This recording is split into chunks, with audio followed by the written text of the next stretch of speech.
Hello, I'm doing a movie review, and the movie I want to review is Jaws 2. Now, Jaws 2 came out in 1978, and this, of course, is the sequel to Steven Spielberg's 1975 masterpiece, Jaws, which was based on the Peter Benchley novel of the same name. Now, Jaws is a film that really did kind of redefine movies. Like, it's right up there with movies like The Godfather and The Exorcist and Star Wars as like one of those movies that really kind of just redefined the entire landscape of movies. Like, Jaws is one of those benchmark movies that if you're a film buff, you have to see. Like, it's almost like a mandatory film to see if you're a fan of movies in general. Now, Jaws is one of those movies that really did not need sequels. However, you could say that about almost any movie, because I think all movies should be made to stand on their own. I think unless you're doing a movie that's based on a book that's part of a series of books, I don't think you should make a movie with a sequel in mind. I think all movies should stand on their own in some way, and if you do a sequel, then okay. So, you can say that about almost any movie. Like, almost any movie doesn't really need a sequel. And you can make a good sequel to a film that really did not need sequels. A perfect example would be the Planet of the Apes movies. The first Planet of the Apes film is a classic that really did not need sequels, but you know what? I actually really do enjoy a lot of the sequels that were made to Planet of the Apes, especially Beneath the Planet of the Apes and Conquest of the Planet of the Apes. Another perfect example would be, and this came out after this, but a movie like Ridley Scott's Alien, arguably a film that really did not need sequels, but you know what? The sequel that was made to it, Aliens, many people consider to be even better than the original. Another good example would be George A. Romero's Night of the Living Dead, a classic film that really did not need sequels, but the sequel that was made to it, Dawn of the Dead, I actually do like better than Night of the Living Dead, and I still like Night of the Living Dead. So the point I'm trying to make is you can make a good sequel to a film that really did not need sequels, and Jaws 2 is nowhere near as good as the first one, but you know what? I actually think this is a pretty decent sequel. Now, originally this film was going to be a prequel to the first movie about Quint's experiences on the USS Indianapolis, but Universal scrapped that idea. I'm not really sure why. I'm guessing it was probably for budgetary reasons, because you gotta figure, they would have needed a really big budget to make a movie about the sinking of the USS Indianapolis, so it might have been for budgetary reasons that they scrapped the idea of a prequel and went with a sequel. Now, I was watching a documentary a couple of years ago, and from what I remember, on the documentary they actually said that Spielberg was offered the chance to direct this movie, like do a sequel to his own movie, and he absolutely refused, and the reason for this, and these were the words that I remember being used on the documentary, he refused to do a sequel, which is kind of funny now because since then he has kind of reversed himself because he has done sequels to his own movies since this. Like, Spielberg directed the sequels to Raiders of the Lost Ark, and he also did The Lost World, which was the sequel to his film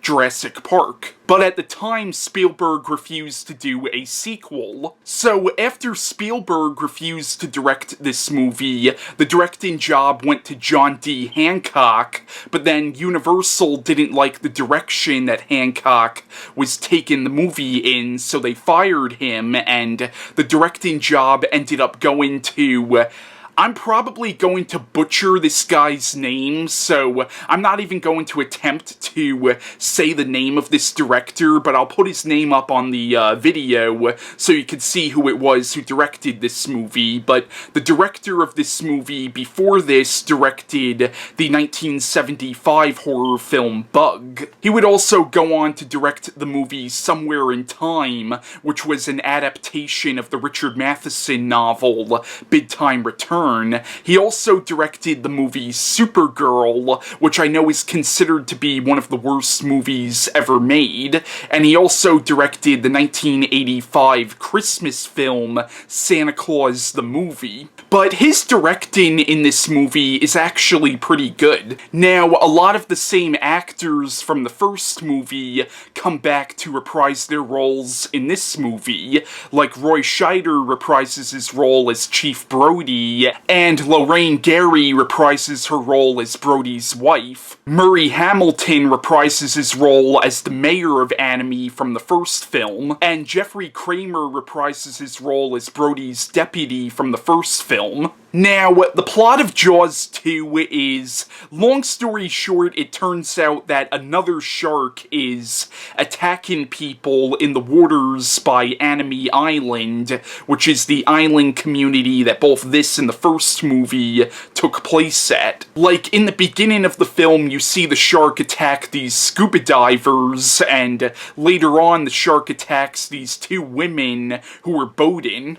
And Brody quickly realizes that they now have another shark problem on their hands. The problem is nobody really believes him because throughout the film, Brody also displays some borderline psychotic behavior because you realize that he was so traumatized from what happened to him in the first movie, so people are kind of reluctant to believe him or take him seriously, and unfortunately, it's not till it's too late that people actually start listening to Brody's warnings. Now, Jaws 2, as I said, is a pretty good sequel. For a sequel to a film that arguably did not need sequels, this is actually a pretty decent sequel, in my opinion. Now, Jaws 2 is not a perfect movie. Like, it definitely has its problems, and I would say the biggest problem with this movie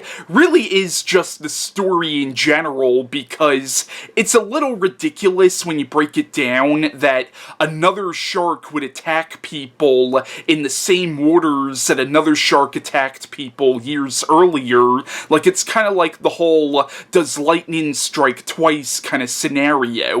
Like, it kind of requires a suspension of disbelief, I guess. Now, the best part of this movie, in my opinion, really is the psychological aspects of this movie concerning the character of Martin Brody. Like, this is really a character study on the character of Chief Brody, and it's really about him dealing with the psychological scars of what happened to him in the first film. Like, in this movie, you realize that Brody was so traumatized from what happened to him in the first film that he's now suffering a lot of deep psychological and emotional problems now, and really in the film, he's trying to overcome the psychological damage that was done to him in the first film. And Roy Scheider in this movie plays Brody as somebody who's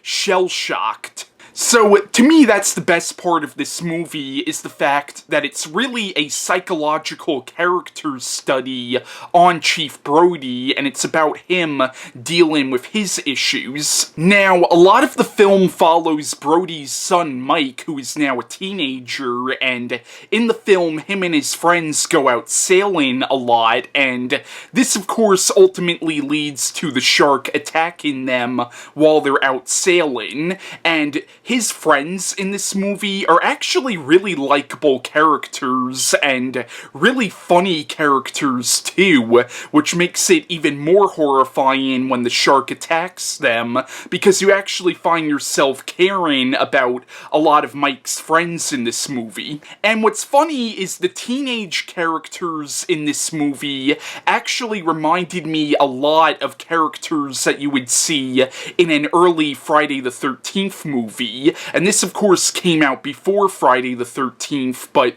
the characters in this movie remind me a lot of characters that you would see in a slasher film in the early 1980s. And actually, this movie actually does kind of have a slasher movie kind of feel to it, even though this came out before slasher films were really a thing. Also, this movie is actually really well made, and a lot of the underwater cinematography in this movie is actually really well done. So yeah, I recommend Jaws 2. It's not a perfect movie, but it is a pretty solid follow-up to the first film. Nowhere near as good as the first film, but still a pretty decent sequel with some really likable characters and a great performance from Roy Scheider. So yeah, that's my review of Jaws 2, and my next movie review will be Jaws 3.